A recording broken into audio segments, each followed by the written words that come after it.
You ask Tiger to solve. This deals with linear equations with one unknown. The final result is f equals 7. Let's solve it step by step. Simplify the expression. Expand the parentheses. Simplify the arithmetic. Group all f terms on the left side of the equation. Subtract f from both sides. Group like terms.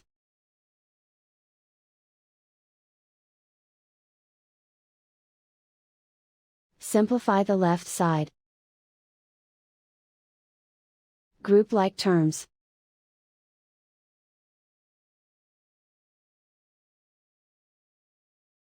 Group all constants on the right side of the equation. Add 1 to both sides.